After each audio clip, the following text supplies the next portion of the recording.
Hey everyone, it's Calvin Bagley. I just had an incredible conversation with Kim.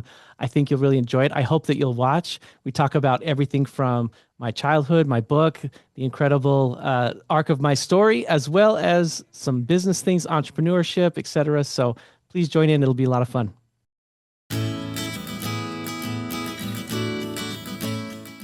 Welcome to the show. I'm so happy you're here. You are going to be so happy you're here. I'm Kim Sorrelle. I speak, I write, I get to do so many fun things in life, but my favorite thing to do by far is to meet people. And I get to meet some extraordinary people. Today, I have Calvin, who was raised very unconventionally. His parents were pretty anti education in general, not like they were homeschooling, they were just sort of anti education. So, no going to school, none of the regular stuff that kids get to do, raised in a very conservative, I don't know, oppressive, I would even say. We'll see if he agrees with that, home. And then now is this hyper, um, hyper, I don't mean hyper like, hyper. I mean like very successful businessman, entrepreneur. And so how do you go from that to that? We're going to hear the story. Calvin, welcome to the show. Thank you, Kim. It's so great to be with you today. Yeah, gosh, I'm so happy to have you. And where I want people to get to know you because your story is unlike 99.9% of people in the world. You come from a big family, I think nine kids. So I don't know where that makes the percentage land, but wherever it is, that's what it is. So I would love for you to start with 8-year-old Kelvin. Yeah. Well, you're right. I've taken a very different path to get to where I am today. And part of the reason I think that I have achieved success is because I've gone this different route and overcome some really challenging things. But, 8-year-old Calvin, if we go back to 8-year-old Calvin, I was living in a family, seven out of nine kids. We were not allowed to go to school. We were literally required to hide from the school bus. When the school bus came by our home in this rural country area of Utah, we had to duck behind a bush, hide behind a tree, run in the house. We would hear it coming up the highway. I mean, we lived so far out in the middle of nowhere. We had a ranch that we grew all our own food. We had our own animals. We didn't have any of the traditional things. We didn't have television. We didn't watch movies. We didn't listen to the radio. And we're just out on this island, and everyone around us is having normal lives in the late 70s, early 80s. I was born in 1975. So let's see, an 8-year-old Calvin, it'd be 1983. So, it's like Walkman and cassette tapes and all of these, and Michael Jackson, and all these things are happening, and Star Wars. And we're not participating in any of that. The only place that I experienced or had a glimpse of what was happening in the real world, the outside world, from what I was experiencing, was at church. And so my family would go to church every Sunday, and that was my interaction with the only interaction I would have with kids my age or with the outside world. So it's pretty crazy at 8 years old. Yeah, yeah, I would imagine. And so here you grow up and you only have each other, and your parents are of this belief that you should be just so sheltered from the world. How did that play out? Like going to church. So you go to church and you see all these other families and you see these kids that are doing other things that did you know what you were missing out on? Like, did you wish you were getting on that school bus? Oh, I did. I wanted to so badly. Um, and before my parents, their kind of drop into extremism sort of happened at the age around the time that I was born, just a few years before I was born, and they began to isolate from the world at that point. And so my older sisters, I had five older sisters, excuse me, four older sisters, and then there were four boys and then one girl. And so my four older sisters, they all and one of my older brothers had gone to school at least a little bit. My oldest sister, who was 14 years older than me, who at one point I believed was my mother because she literally mothered me. My mom, if you go back all the way to the day I was born, my mom comes home from the hospital. She hands me to my sister who's 14 years old and says, "This one's yours." And that's kind of how my parents they just expected the older siblings to parent the younger siblings and we all did everything as a family. And they kind of shunned some of their responsibilities in my view. My mom would disagree with me. She is still living. She's 86 years old. My father has passed away, but they that's how they went about it. And we all worked on the farm. We built to have food and to eat. And I was hungry a lot because we never seemed to have enough, and there were too many mouths to feed. So, it's kind of this realization when I was somewhere around 8 to 10 years old that my parents had a lot of hypocrisy. We would go to church and pretend to be one thing, and I would interact with people. Then we'd go home, and we would fall into this black hole of home that was abuse and fighting and anger and everything like that. But at church, it was different. We played this role of the perfect family who everybody got along and no one was abusing anyone and all all of these things. I laugh about it because sometimes laughing is a coping mechanism, but it was really, really dark. And church was the one bright spot for me at that time. Wow. Yeah, I can't imagine. It's interesting because your story is not the only one like yours, but pretty rare. Where it's that oppressive, where people are just kind of afraid of the outside world or just think there's just so much evil in the outside world that they've got to somehow protect you and keep you from it. But then in the protecting you aren't real nice to you. And so it seems like it's such a opposite of what you would think it would be.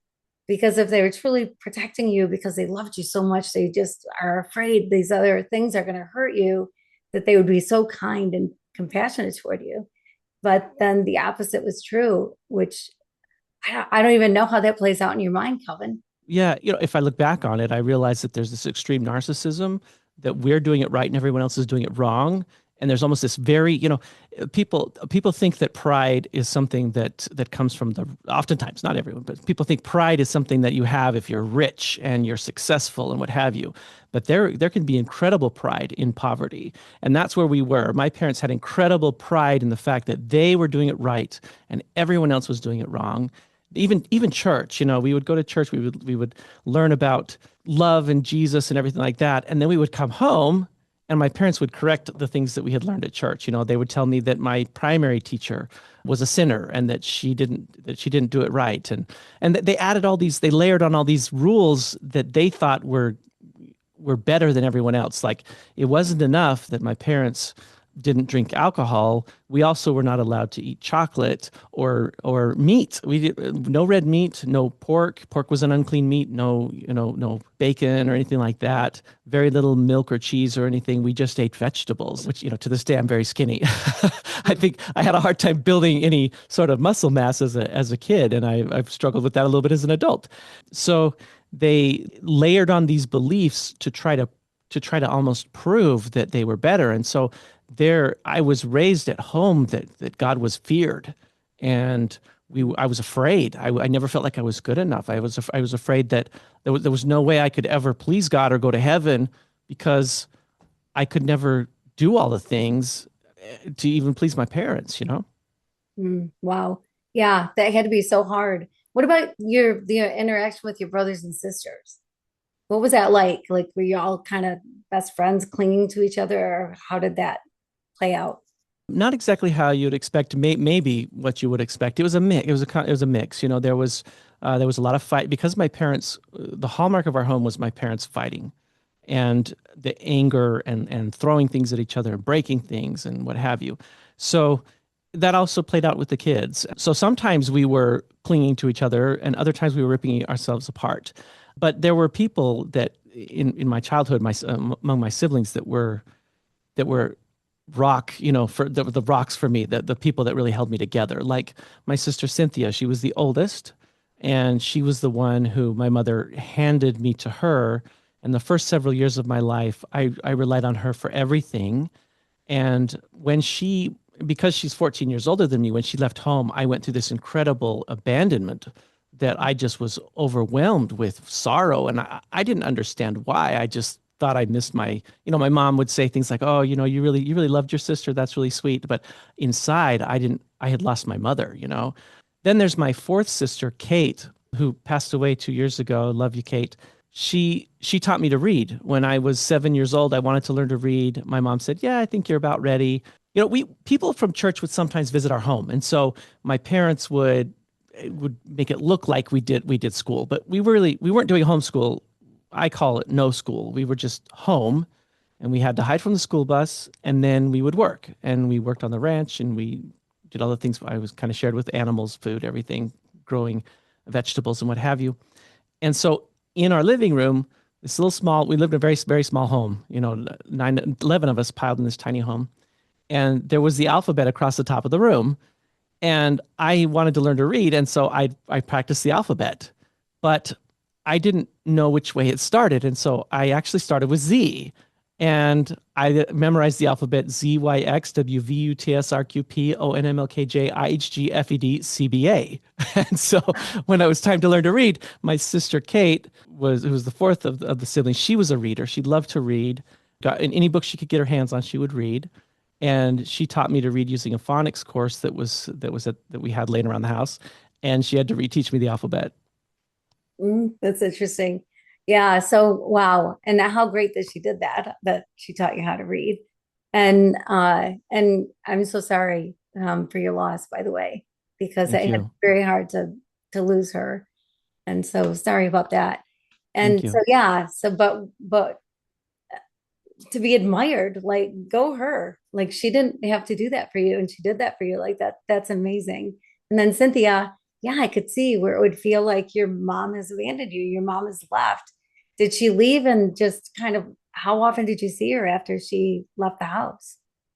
It was kind of in fits and starts. She left to go to college. She couldn't make it on her own. There was no money, and it was just really, really difficult. And so she came back for a little while, and then when she was 21 years old, she decided that the way to get out and with the support of my parents was to become a missionary for the church. Even though at that point she had essentially abandoned her faith, but she pretended, and she ended up getting asked to go to South Africa. So she goes all the way to Johannesburg, South Africa in the 80s. I mean, it was during the apartheid. I mean, it was really crazy with her experience.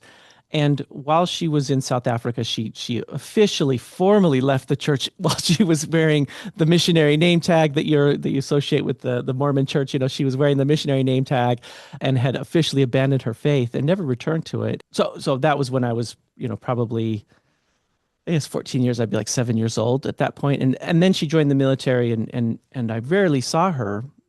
What this brings to my memory is that uh, each of my siblings had their escape into the world, and most of them before me. And so by the time I was about 13, my brother older than me, who was 3 years older than me, he was 16. He ran away from home with his girlfriend. And so when I was 13, I became the oldest at home. Everyone had escaped in some way. And I say escaped because that's how they felt. They felt that they had escaped, but they'd escaped in ways that were not ideal.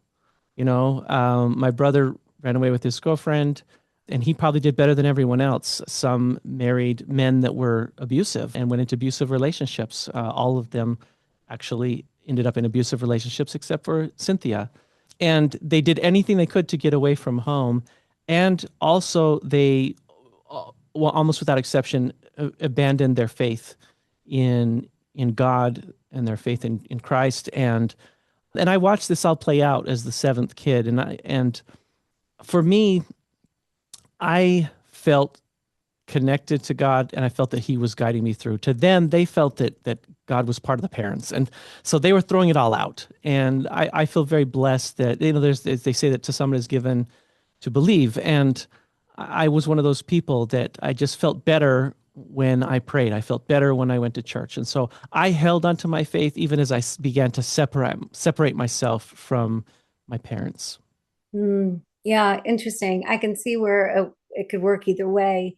Either it's something that you cling on to because it's kind of the only thing you have, the only hope you have, or you're like, holy cow, if this is what Jesus is like, if this is what God is like my parents, I don't want anything to do with it. I had my grandpa, his mom died shortly after he was born, and he was raised by his dad, but his dad couldn't really do it. So he was given to Aunt Fanny, who was this waif of a woman and married this big guy. And he was abusive. He was horrible. He Mm, was a Bible thumping abusive guy. So it was church on mm, Sunday and church on Wednesday and church whenever the doors were open. and then thumping his Bible and then and saying why it's okay for him to be so angry and why it's okay for him to be abusive. And my grandpa wasn't having it.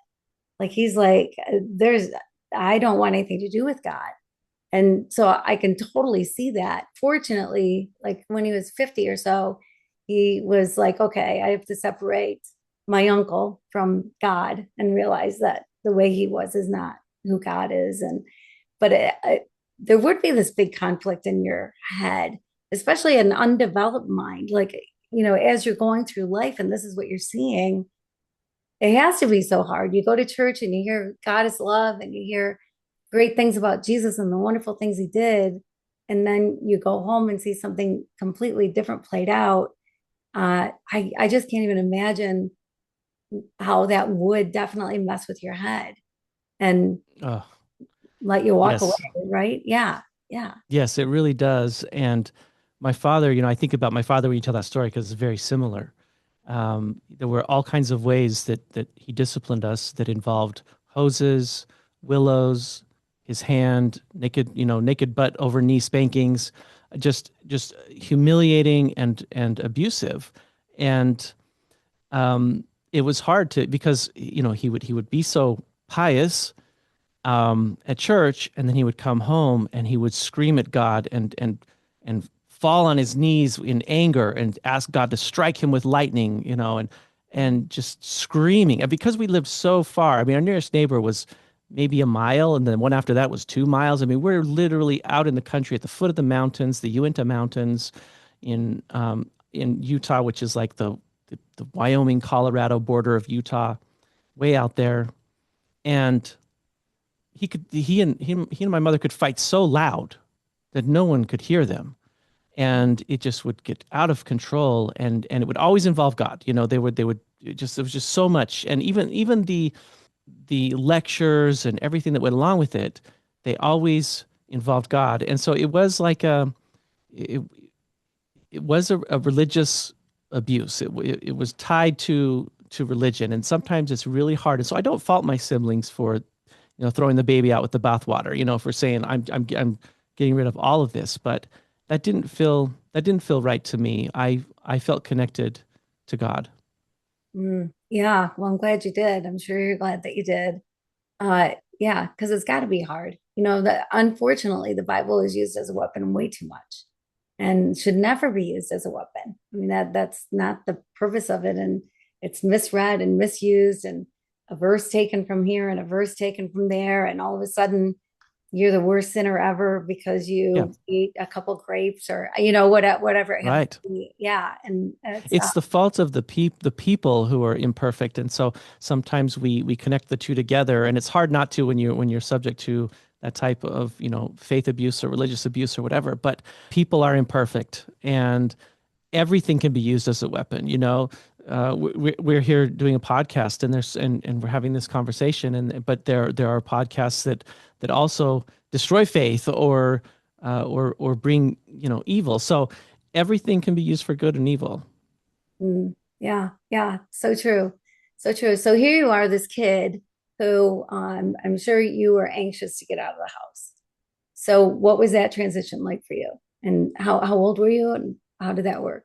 No, thanks for the question because let's move forward. Yeah. No, it's not bad. When I started writing my book, I really thought my book was going to be a lot about this whole childhood because I wrote thousands of pages and I took it to an editor and everything, and the editor said, "Look, we need to see where redemption comes. Your book can't all just be this." And I was like, "Oh, okay, yes." And as I rewrote and finished the book, I was like, this is wonderful to see the whole hero's journey and to see myself overcome, and that's been a great blessing for me. So when I was about 16 years old, we went and my brother who had ran away with his girlfriend, he moved to Las Vegas, and then he sort of tried to make a return to faith, and my parents wanted to support that, which is admirable. And so he was living in Las Vegas, which is where I live now to this day, actually. And we went down to Las Vegas to visit him, and somehow, probably because my brother was sort of making this return to faith, and his son was a baby and was being blessed in church and things. And my parents were so excited that he was, sort of coming back around, that they agreed to allow me to stay with him for a week or two in Las Vegas. And I stayed with my brother. I was 16 years old or thereabout. And he was like, look, Calvin, you have options. You could just leave home like I did. You could come down here and live with me and get a job and things like that. And all of a sudden I was like, oh my gosh, I don't have to. And I should tell you that at this point, I really, really wanted to go to high school.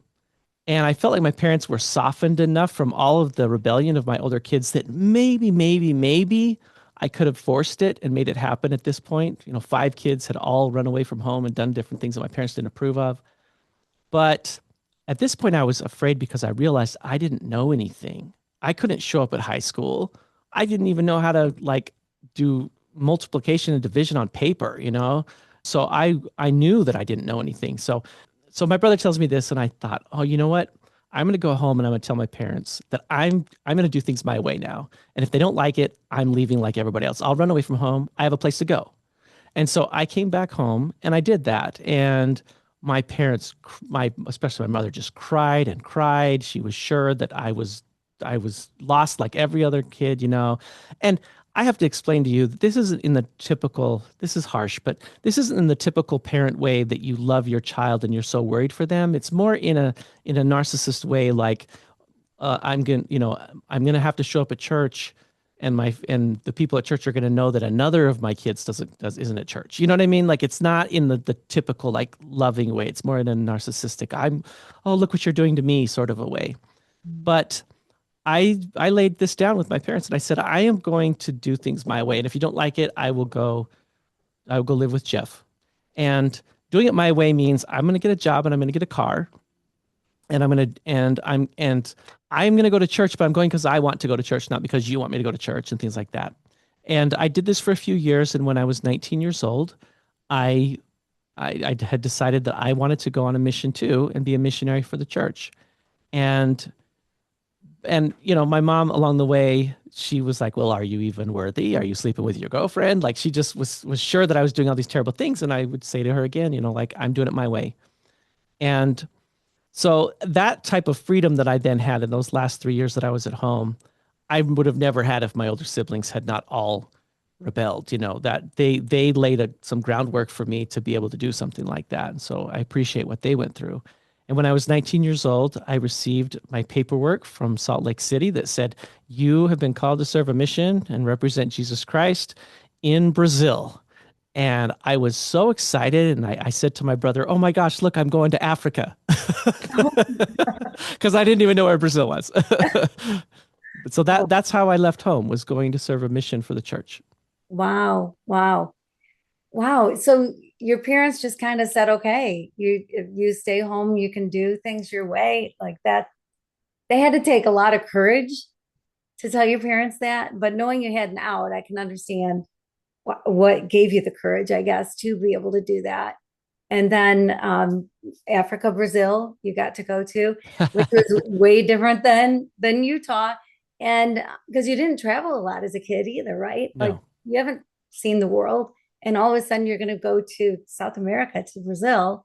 But what was that like for you? Oh, it was the most important education I'd ever had in my life, not to mention the spiritual aspect of just incredible experiences. But I write a lot about this experience in my book.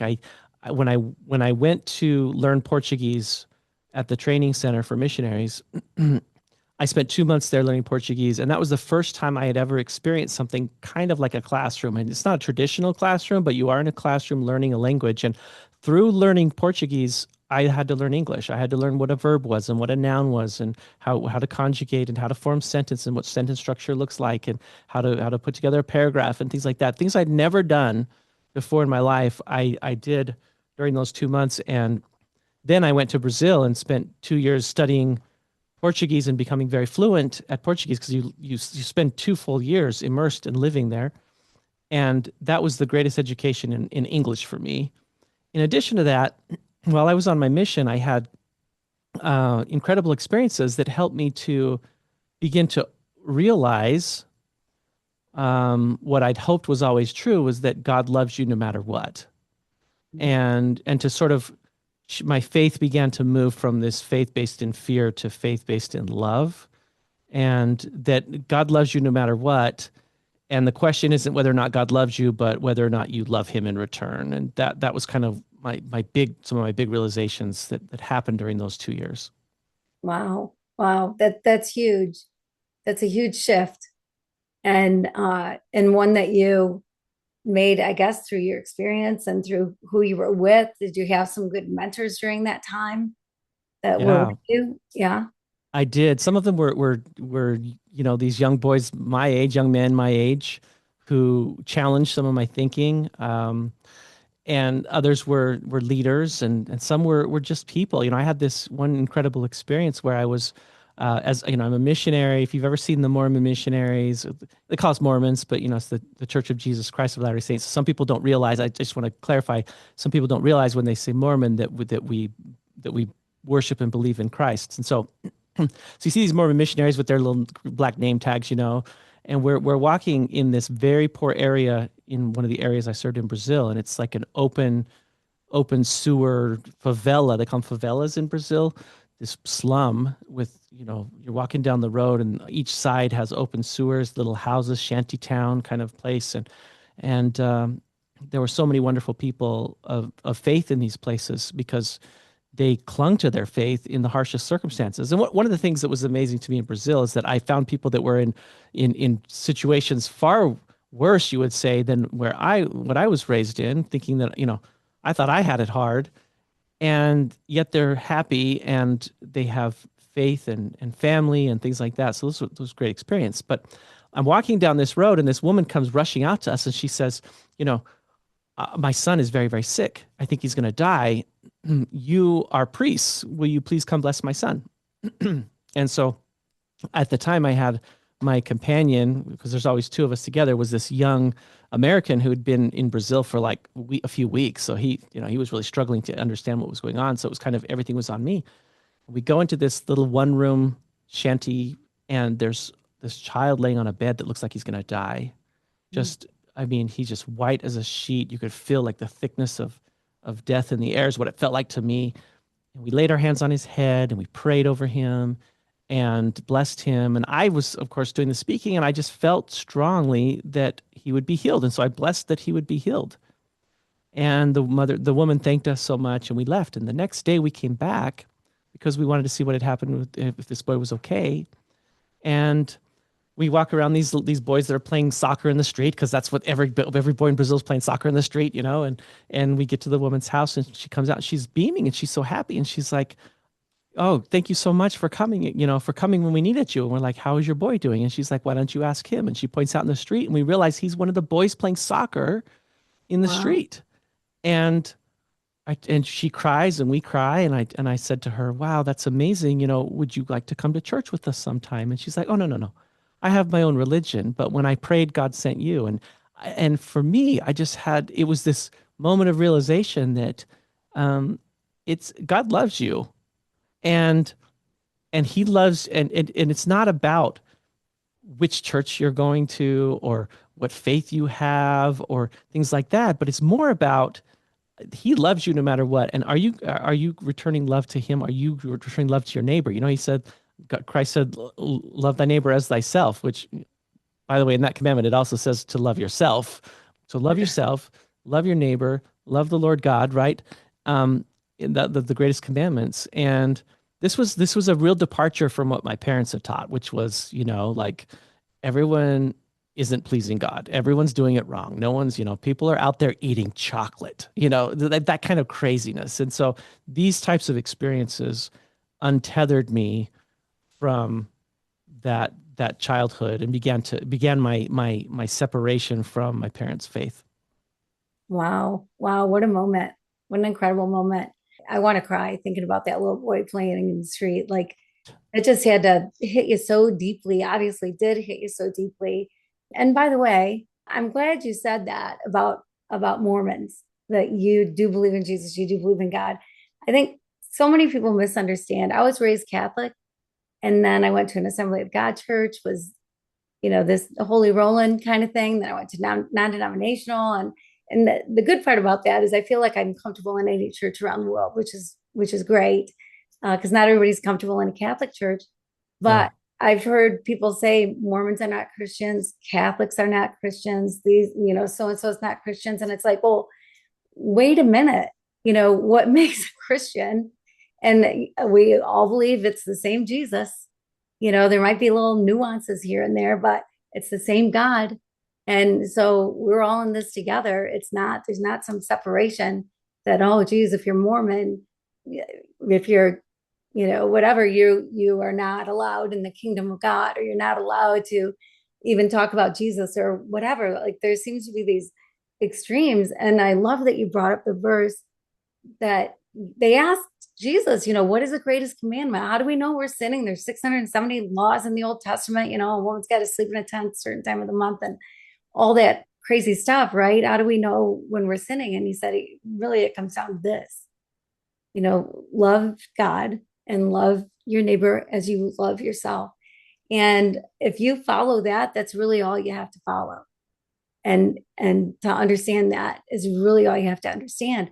And so thank you for bringing that up, and thank you for saying that, because there are a lot of people who misunderstand, who stand righteously on their named religion, and this is it. And if you don't put God in this particular box, then you can't believe in God. If he's outside of that box at all, something's wrong. And so I'm glad that you said that. And yes, chocolate eaters can be Christians. So that's also good news, right?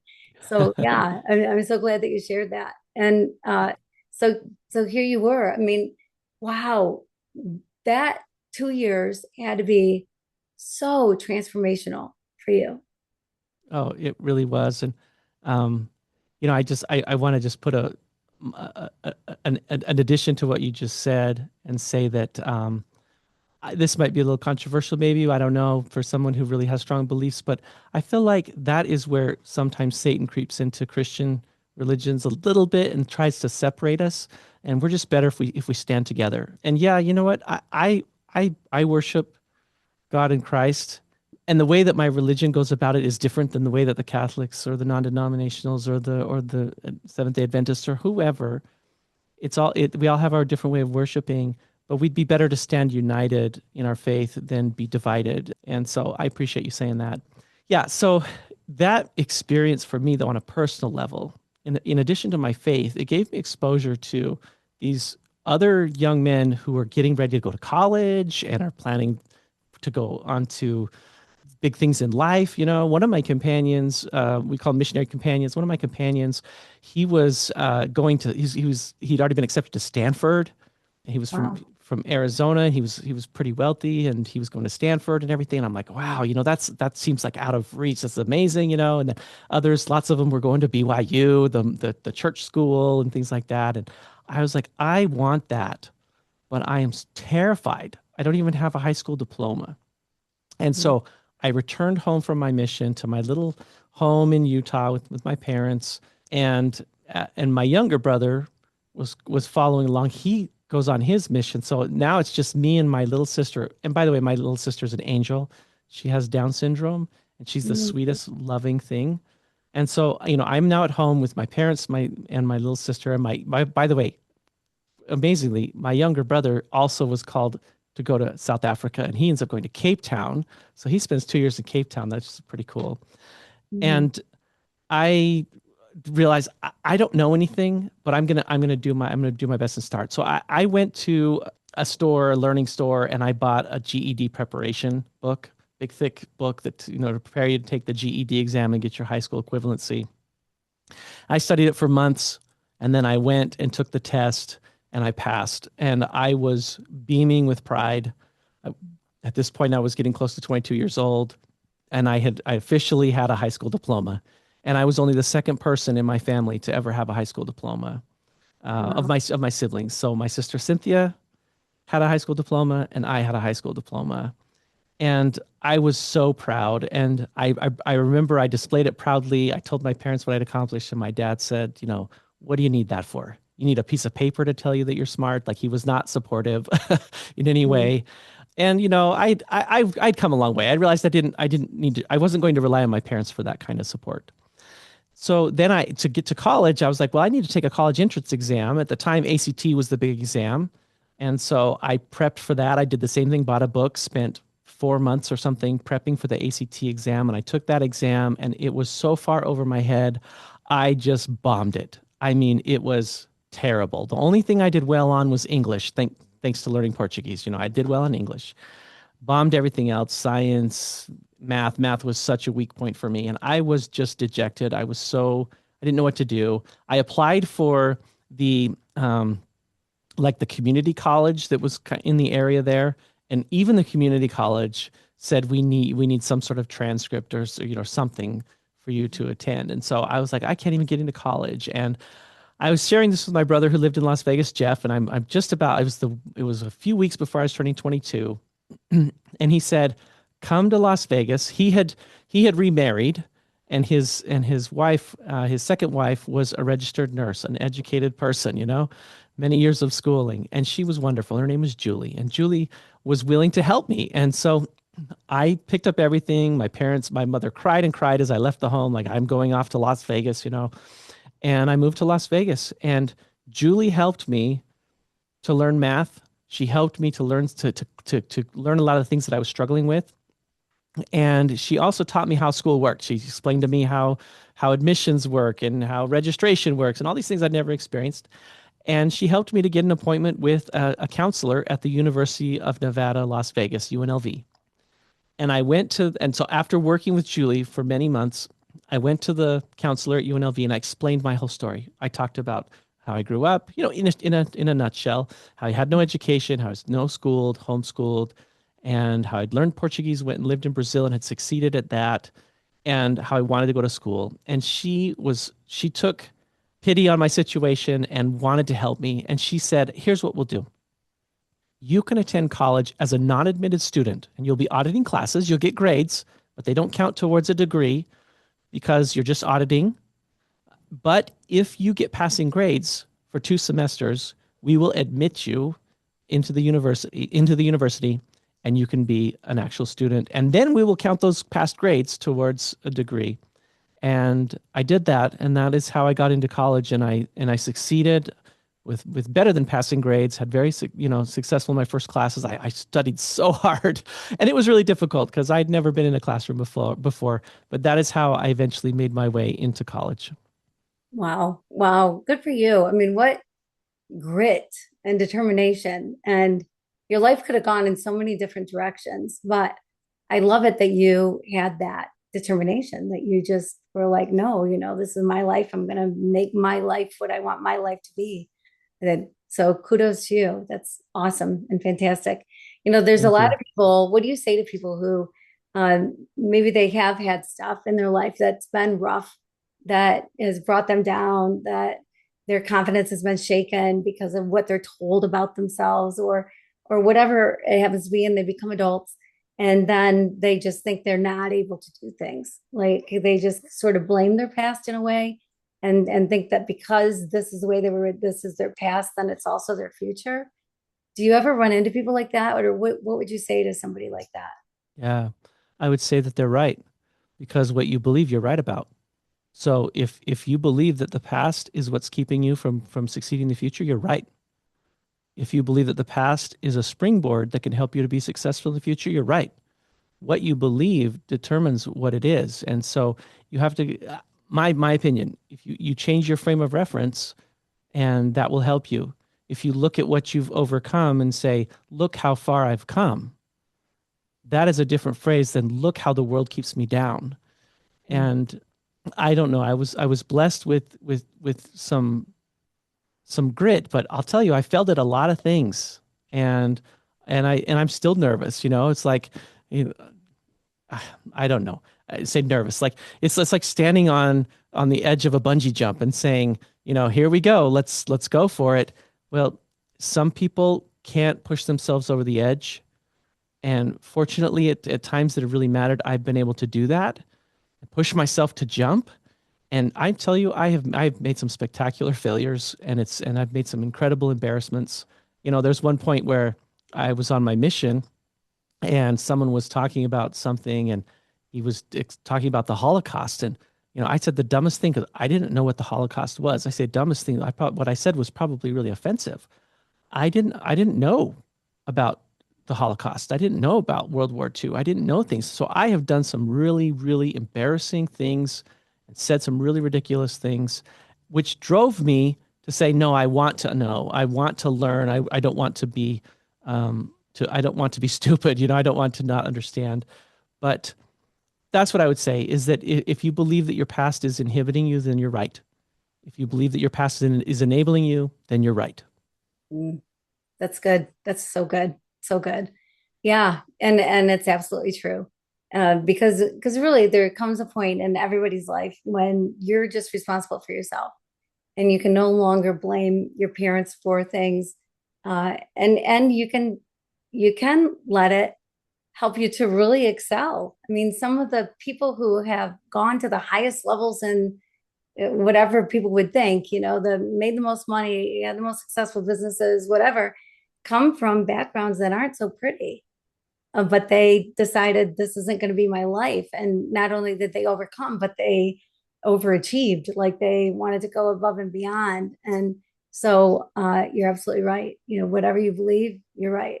Yeah. And there will be scars that you carry with you. I have scars and I have triggers. There are things that my wife will say or sometimes and there'll be an upswell inside of emotion inside of me. And I've worked very hard over the last maybe 5 years, especially. I've been working with a professional therapist, and my therapist, the thing I love about him is that he shares my faith. And I think that that's an important thing. If you're faith-based, find a faith-based therapist. But my my therapist has been incredible in helping me to realize my triggers and to understand how to deal with them and how to be better. And I'm still broken in many ways. So it's not like everything's perfect. It's not like, every day for me is sunshine and rainbows and butterflies. I do carry weight and scars and things, um but ultimately I've reached this place in my life where I have a loving wife, two loving and adorable children. I've had success in business. I've kept my faith. I actually went on in my 40s to serve because bishops who are like pastors in my church are actually unpaid clergy, and I served as a bishop in my church and became like a pastor for a time in my 40s. And so I, I've I've reached this point in my life where I realized that all of those things that happened to me, I wouldn't change one of them. I wouldn't go back and change them because it would make me someone else. Mm. And if you can reach a point where you can open yourself up and embrace and love yourself, then that means that you can also appreciate and embrace the things that made you who you are, even if they were terrible and painful, and even if they were wrong and people wronged you, that's still that still becomes part of who you are. So love who you are, and then you can embrace the fact that all those things brought you here, even if they left you with scars. That's so good. That's so good. Because it's so true. Your scars tell your story. And if you didn't have those experiences, you'd have a whole different story. And I always think too, one of the wonderful things that is, because God is just so cool this way, is that we control the narrative on our stories. And so there's times when shifting the narrative from holy cow, there's rotten people that did this rotten thing to me, to like what you're doing is totally shifting the narrative and saying, hey, yeah, it wasn't pretty. And yes, I'm not going to raise my kids that way. But because I was, I'm the man I am today. And shifting the narrative can just change everything. And so that's amazing. I love that you shared that. It's so good. It's just so good and so true. So yeah, awesome. But your road though has not also been, okay, I graduated from college, I got a degree, and then I went into business and I've been this successful guy since then. Like you've had a path to where you are today, even as an adult, even beyond the university, right? Yes, yes. So when I went into college, I was in for 3 semesters. It was really exciting, and then the excitement sort of wore off because I had never experienced classroom instruction, lectures, term papers, testing. I'd never done any of these things. Back we're talking, in the 90s, we used Scantrons. I don't know if anybody uses those anymore, but there's like this paper that you'd put the bubbles on each of the answers. Remember Scantrons in Oh yeah. college? Oh yeah. So, like I messed up my Scantron because I didn't know how to do it. I didn't know how to do all the things the other kids knew how to do, and I wasn't used to the structure. That was the thing, was the structure. And so I actually took a break from college for some years, and I became a flight attendant. And I moved to Chicago. It was like the most exciting time in my mid 20s to be flying all around the world. I was an international reserve flight attendant. I would translate Portuguese on flights to Brazil. I even dated a girl in Brazil for a while because I could go down there on my days off and things. So it was really fun. I met all these people from different walks of life. My roommates were like all these flight attendants from everything from Puerto Rican to Cuban to Irish. This Irish American guy. I mean, we just had like the really really fun times and experiencing life through different people's lenses. And then at that time, we're talking the early 2000s. That's when 9/11 happened in 2001. It's a whole story unto itself, but I was on a plane that day. I was on a 767 that was on its way to from Chicago to LA. All of my friends were stranded, who were flight attendants, and were stranded all over the world for a while. There were people who that I knew who died that day in plane crashes. And so it was just like emotionally devastating, as it was for everyone, but very close to home for me. And I had been feeling God tugging on me for a while, saying, it's time to go back to school. It's time to do in my not being a flight attendant was very, very fun, but I felt like God was saying, it's time for you to do something a little more serious. And I'm not saying that being a flight attendant isn't serious, because it's really great. So to my flight attendant friends, I have friends who've been doing it now for 30 years.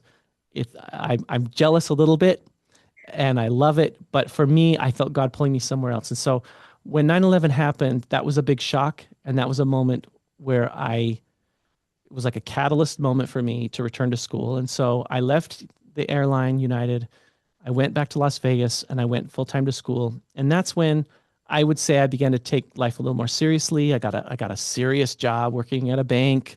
I began to date more earnestly, saying I want to be married and be a family man. And my wife and I eventually were married when I was 31, and I graduated from college. She was a professor, by the way, at UNLV.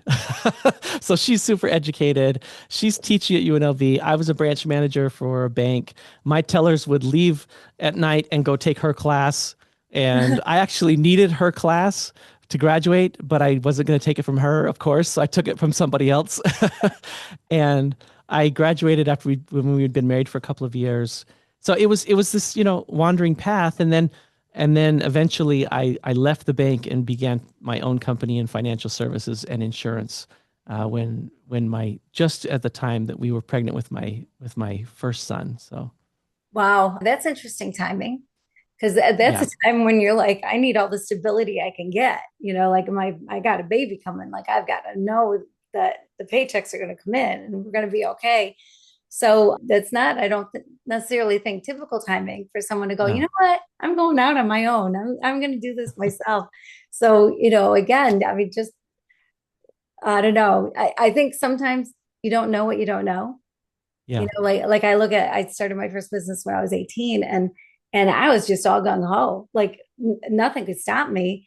And looking back, it's because there was so much I didn't know that yes.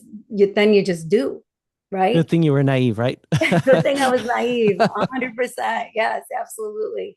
So yeah, so you did it. You went out on your own, and Yeah, my son was born 10 months after I started my business. So that tells you that we didn't know he was coming at the time I started my business, but we had been having fertility issues, and so it was this great blessing that all unfolded at that time, and it was like returning to a very simple time for us, where we I had success at the bank and moved up the ladder, so to speak, and all of a sudden all that was gone. The title was gone.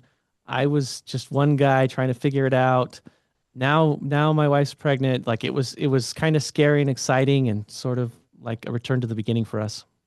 Yeah, yeah, no kidding, no kidding.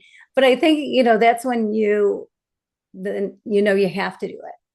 And so can get you out of bed in the morning, That's knowing true. that, holy cow, I've got to make this happen. This has It got to has work. to work. Yeah, yeah, yeah. My dad was an entrepreneur, and he had this theory that I think, whatever, everybody's got their own theories, right?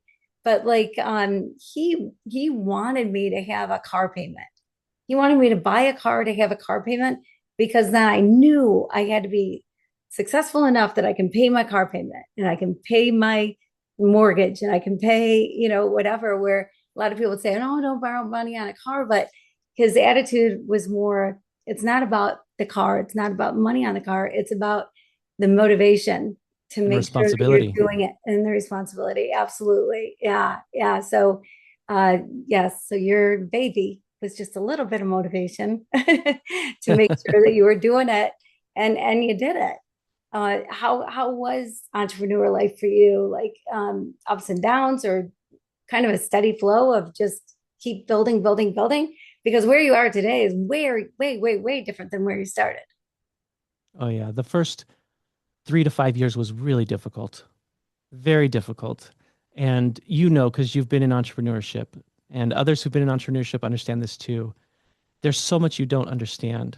There's so much you have to do. You have to be an expert at so many things. Like you don't, all of a sudden, I had to understand how business structures work, how tax structures work, how to pay, all kinds of taxes. It's crazy the amount of taxes, how to be insured in the right ways and how to then on top of that, that's just the structure, how to market and how to get business and how to be profitable and it was hard, really, really hard road. But I love to learn new stuff. So I was learning something new every day and I still do. And being an entrepreneur is like you have to be a mini expert at everyone else's profession, and that's a lot of learning. And so it was a hard road the first 3 to 5 years, and then when we started to find a flow, it began to grow and grow and double and double and double, and all of a sudden it became this thing that I couldn't have even imagined when I started, much larger, much more successful.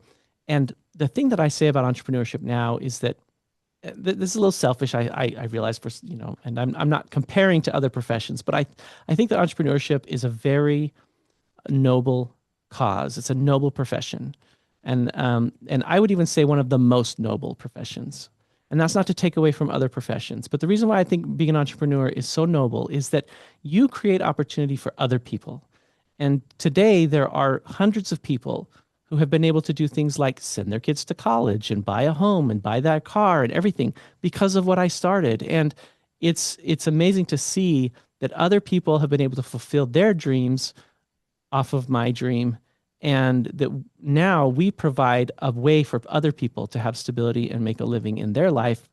And that's an incredible thing. And so, a good entrepreneur creates opportunity for other people. And I think that's, I get excited about it. I geek out about it. I participate in entrepreneurship groups and things like that because I think it's very important that people start businesses and create stability. Yeah, I love that. I love that. Yeah, I feel so much the same. Like I had people that worked for me for 30 years, and then I had people who worked for me for a time and then got a better opportunity. And when they got a better opportunity, I'm like, go you. That Yeah. is so great that you got this better. Go, walk out the door and go be whatever it is that you're going to go do, because you want that. You want to know that you've helped somebody somewhere on their path to get better enough that opens the door to the next thing for them, and that's what's right for them. And I appreciate also the people that were with me for probably I people more than 30 years even with me, Wow. and there's something so special about that too, that loyalty and that just seeing the business grow with me, and I just appreciate those people so much too. But it's a big responsibility. I think that's part of it too, is when you have people working for you, you have families working for you. You've got people Yes. they're responsible for, right? And so I've always had the attitude of, wow. I'm so glad that they're trusting me with their family. They're trusting me to make sure that I do my job well so that they can move up, they can get a raise, they can do better, they can whatever it is that I keep the business going and growing so they can go and grow. I mean, it's a big responsibility when you're an entrepreneur and you have staff. And I think one not to take lightly. I've known people that it's sort of a revolving door, where they get really mad at so and so at work. Oh my gosh. And I'm thinking, wow, you know what that guy's doing for you? Do you know what that woman's doing for you? Like you can't do it without people. You can't do it alone. I mean, there's businesses you can do alone, don't get me wrong, but you wanted to grow. You didn't want to be a one man show. And so I love your attitude toward your staff. I think that's great to, And there were times when, in the beginning, especially in those first 3 to 5 years, where I sometimes had to go without because I was always going to make sure that my people were taken care of. They have to be taken care of first, so their needs always come first. And so, just as simple a thing as like making payroll. There were times where it's like I've got to make payroll, and that means that I'm going to go without, and and we won't be paid for a while, and we will.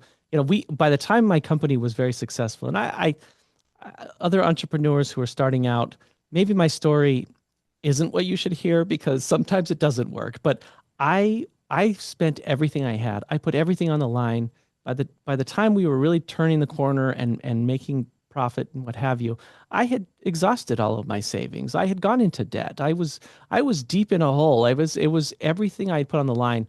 But my staff never would have known that I was going without that for the 3 months of the lean time of year, I was putting everything on a credit card while they were receiving their paycheck. I wasn't getting a paycheck because I put my people first, and I think that small business, owners who do that, and but also are careful to make sure they have the right people around them because there can be people who will take advantage of you. sure. There's plenty of that too. So it's this balance, make sure you have the right people around you, but you take care of their needs and make sure that they have what they need first. And there were times that I was giving raises or bonuses or what have you, and literally going without at home. But that's the sacrifice that you make because today now I have so much more. I have abundance in comparison to those days. But I took the risk in order to get here. Right. Yeah. Yeah. Which makes you a great entrepreneur. Really, I admire that a lot. And yes, there are times that, yeah, I remember those days when you're paying people and you're just going without and you're, living on a wing and a prayer. And those days too, to me, made me more determined. Like I Yeah. couldn't walk away from the people. I couldn't walk away from what I was doing. I had to make sure that it was going forward and that and you know that it's going to happen. Like you got to trust that what you're doing is right. You got to feel good about it. You got to feel good about learning all the time, always growing and learning, and that it will work out, and things will be good, and you look back and go, I don't know how I did it, but you did it and you're there, and so it's a different life for sure. I always think Yes. it's not for everybody. Some people need that regular punch the clock. They leave work is done. They don't think Mhm. about it again until they're in work the next day. For some people, that's exactly what they need, and there's great jobs for that, and they're doing great. And that works in their life. My brothers, I have two brothers who are entrepreneurs. My dad, entrepreneur, and when we got together, my mom died, and my dad remarried, and she had 4 kids. We were all in our 20s, and decided we try to do Christmas together.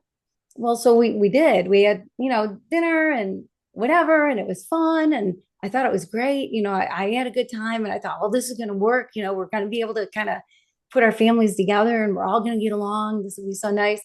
And a couple days after that, I was talking to my dad, and I said, hey, so that went good. He said, yeah, we're not going to be doing that again. And I went, what? I thought it was so What? good.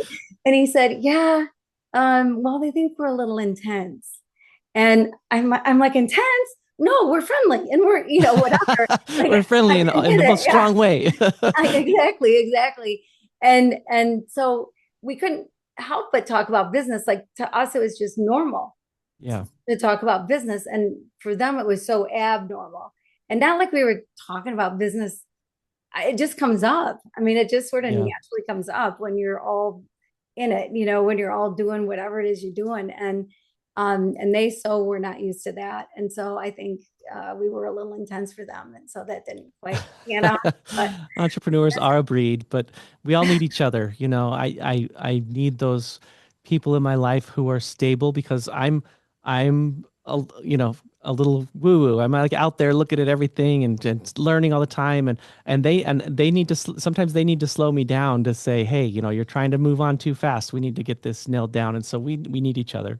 yeah, oh yeah, 100%. Absolutely. If we were all entrepreneurs, we'd drive each other crazy, I think. And I don't know that would work out so well.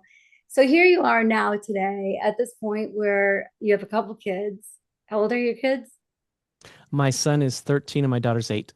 Nice. Oh my gosh, how fun. Fun, fun, fun ages. And whoever has told you throughout the years, oh my gosh, wait till they're teenagers, like in a bad way. No, teenagers are great. Just embrace it and have fun with that. Like every age is so fun. 8 years old, Love it. what a riot. I mean, every age, every stage is just fun and great.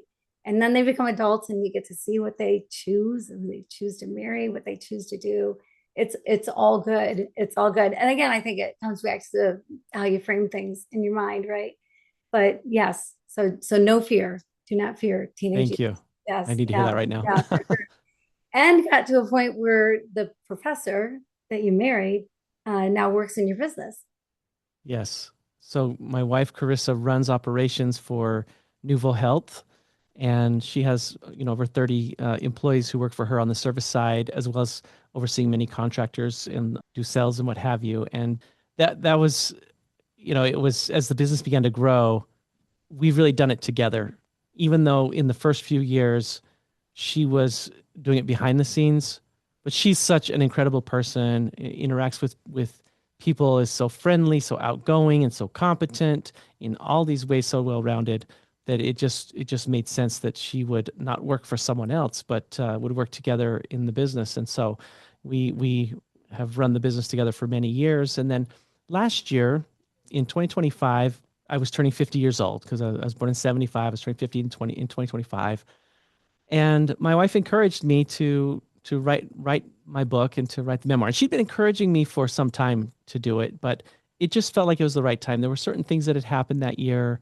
It was my a few years prior, my father had passed away. That year, my sister Kate, who taught me to read, she passed away in 2024, and I just felt that it was time to write my book, and so I began writing. My memoir is called Hiding from the School Bus, and I began writing Hiding from the School Bus, and I wrote down each of my siblings' life stories from my perspective, starting with the oldest to the youngest. I wrote down my parents' life stories. I started to write down about my grandparents, and and then I wrote down mine, and I had thousands of pages, literally over 2,000 pages of like size 12 font typed, Word document, me going, just typing and typing and typing. I worked on for a long, long time, and I was like, someone needs to help me make sense of all this mess, because we've talked about being an entrepreneur, but for me, I'm not exactly a linear thinker.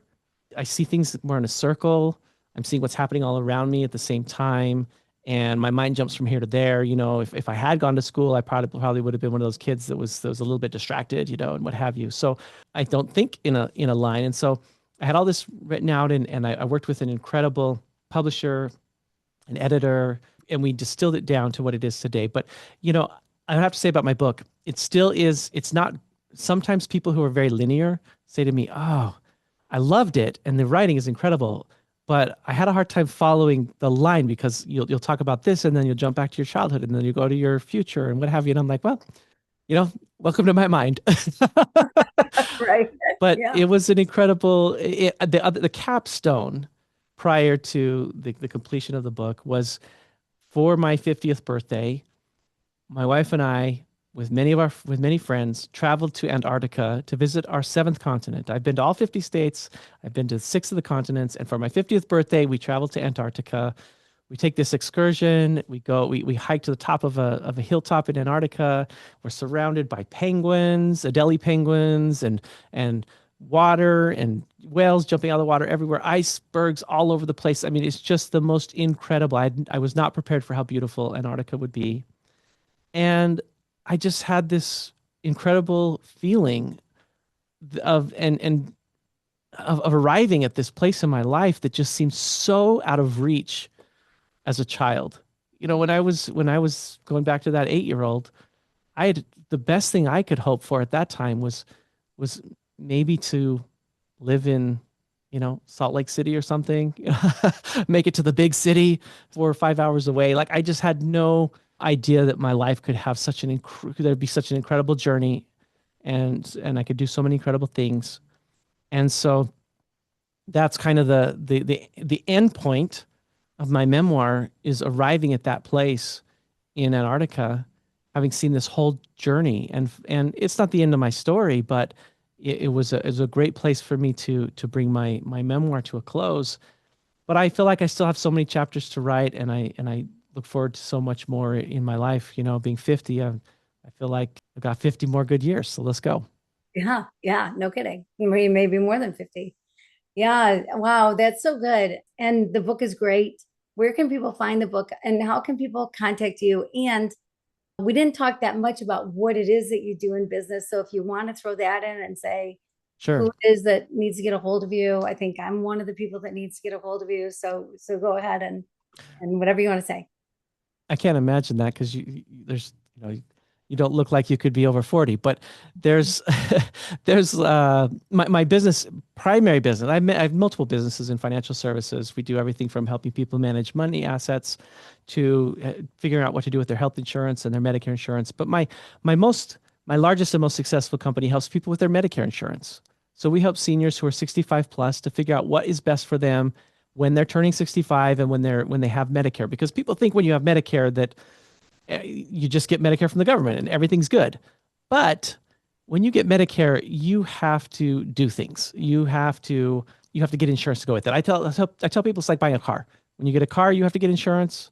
When you get Medicare, you're required to get insurance. So rather, without getting in all the details, I educate people on that. If you need help with Medicare, you can follow me on YouTube. My handle is PlanFit, Medicare PlanFit. The website is myplanfit.com. The purpose of that is helping you find the right Medicare plan, the plan that fits you, right? So that's from a professional standpoint. To read about the book, if you just Google Hiding from the School Bus, you can't miss it. Or you go to hidingfromtheschoolbus.com. And it is an Amazon bestseller. You can buy it on Amazon. You can listen to it on Audible. You can purchase it at Barnes and Noble, Walmart, anywhere the books are sold. It's been very successful in those areas. So, yeah, that's how you learn about me, and find my book. Yeah, awesome, awesome. And of course, we'll have all that in the show notes too. So, and I encourage people buy the book, not just for yourself, but buy extra copies. Send the book to a friend. Send the book to someone wherever, whoever you can think of right this minute that you go, wow, this is a book that they'd really enjoy. Maybe they've been through something in their past, or maybe they're an entrepreneur, whatever it happens to be that would spur you to go, yes, my friend so and so would love this book. We'll send it to them. Amazon makes it so easy. You just need to know their address, and you don't have to go to the post office or anything. You just send the book. So buy one for yourself, buy some extra copies. If this episode has hit in some way that that there's somebody that needs to hear this, please pass it on. Pass this episode on to whoever it is that needs to hear it. I don't think everything just kind of happens by coincidence. I think there's things that happen in life that are like, wow, this is a moment that I need to embrace this moment and do something with it. So pass it along, whatever you need to do. And wow, Calvin, thank you so much for being on the show. Thank you for sharing, being so vulnerable, so open and willing to share your story. And I just appreciate you so much.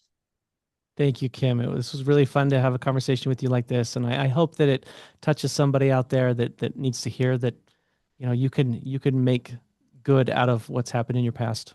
Yeah, absolutely. Absolutely. And so thank you, everybody else, for joining us today. And I just want to say that I pray until we see each other again that you keep your heart open and you live your love loud.